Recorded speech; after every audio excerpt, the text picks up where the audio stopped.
বর্তমানে একটা খবর যেটা উঠে আসছে যে ভারত আর রাশিয়া মিলে একটা ট্রেড ডিল করতে চাইছে, যেটা আমরা দেখে এসেছিলাম। ভারত এবং আমেরিকার মধ্যে যে বাণিজ্য চুক্তি নিয়ে যে অসন্তোষ তৈরি হয়েছিল দুটো দেশের মধ্যে, সেই নিয়ে একটা তাল বাহানা এখনও চলছে।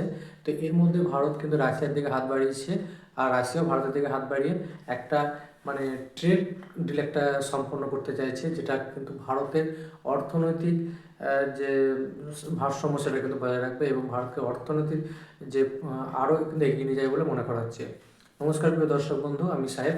আজকের এই প্রতিবেদনটিতে আমি এই বিষয়টি আলোচনা করব এবং এই বিষয়টি ব্যাখ্যা করতে চাইব যে ভারত এবং আমেরিকা মধ্যে যে বাণিজ্য চুক্তি হয়েছিল সেগুলোর ব্যর্থতা, এবং ভারত যে ইউরোপিয়ান ইউনিয়নের দিকে এগিয়ে গেল আমেরিকার সঙ্গে বাণিজ্যটা যেটা হলো না তারপরে, এবং বর্তমানে যেটা খবরটা আছে ভারত এবং রাশিয়ার মধ্যে একটা মেগা ডিল প্রায় সাইন হতে চলেছে, সেগুলো ভিডিওটি ব্যাখ্যা করব। তো আমেরিকার যে শর্ত ছিল, ভারত এবং আমেরিকার মধ্যে যে বাণিজ্য চুক্তির শর্ত ছিল যে ভারত যেন রাশিয়ার থেকে তেল কেনা বন্ধ করে, তাহলে ভারত মানে অনেকটা যে 25% যে রেসিপ্রোকাল ট্যারিফটা লাগিয়েছিল ট্রাম্প সরকার, সেটা তুলে নেবে এবং যে 25%-এর মধ্যে সেটা 18% নিয়ে আসা হয়েছিল, এরকম একটা দাবি করা হয়েছিল।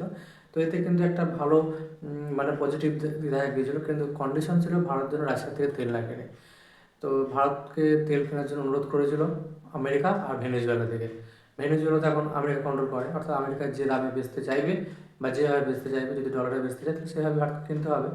কিন্তু ভারত সরকার কী করলো না, ভারতের যা বিদেশ নীতি সেটা বজায় রাখলো, যে ভারতবাসীর স্বার্থকে আগে দেখবে। ভারতবর্ষ অন্য কোনো দেশে, আমেরিকা হোক, চীন হোক, যে কোনো শক্তিশালী দেশের মানে শাসনে তাদের কথা মতো ভারত চলবে না। ভারত তার নিজের দেশের স্বার্থ বজায় রেখে কিন্তু এই ডিলটা করেছিল। তো সেটা এখন বিষ বা জলে, অর্থাৎ সেই ভারত এবং মার্কিন বাণিজ্য চুক্তি কতটা হয়েছে এবং প্রকাশ্যে কবে আসবে তার উপর নির্ভর করছে। এরপর ভারত এবং ইউরোপিয়ান ইউনিয়নের মধ্যে একটা মুক্ত বাণিজ্য চুক্তি হয়েছিল, ফ্রি ট্রেড এগ্রিমেন্ট।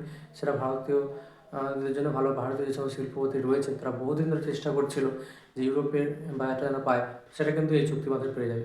তো এখন রাশিয়ার যিনি প্রধানমন্ত্রী রয়েছেন অ্যালেক্সি ভার্চুক, একটা ভারত এবং যে ইউরেশিয়ান ইকোনমিক ইউনিয়ন, এর মধ্যে একটা প্রায় $100 বিলিয়ন একটা দ্বিপাক্ষিক বাণিজ্য চুক্তি করতে চাইছে।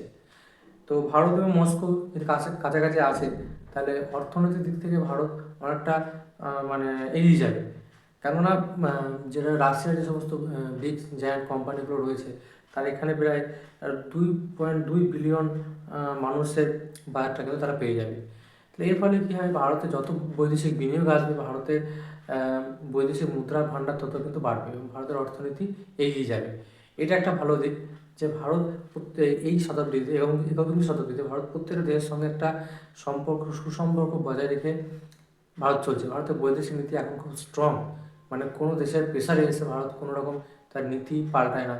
সরাসরি ভারতবাসী যেসব স্বার্থ রক্ষা করে সমস্ত ক্ষেত্রে, কিছুদিন আগে দেখা গেছে কৃষিক্ষেত্রেও ভারত কিন্তু ওই আমেরিকার যে প্রেশারটা ছিল, আমেরিকার ডাল বা ভারতের বাজারে আসার জন্য অনুরোধ করেছিল, কিন্তু ভারত মানেনি।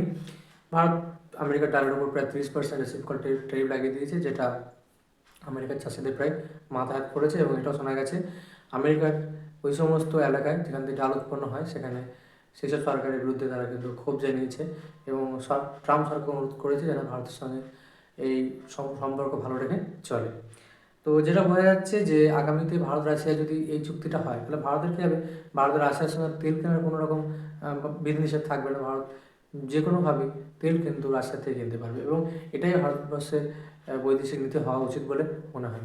তো আপনাদের কি মনে হয় যে ভারত এবং রাশিয়ার মধ্যে যদি এই মেগা ডিলটা স্বাক্ষরিত হয়, তাহলে ভারত কতটা উপকৃত হবে ভারত এবং মার্কিন যে চুক্তি রয়েছে তার তুলনায়? আমরা অবশ্যই কমেন্ট বক্সে সেটা লিখে জানাবেন। আমি প্রতিবেদনটি ব্যাখ্যা এখানে শেষ করব। ধন্যবাদ প্রিয় দর্শক বন্ধু।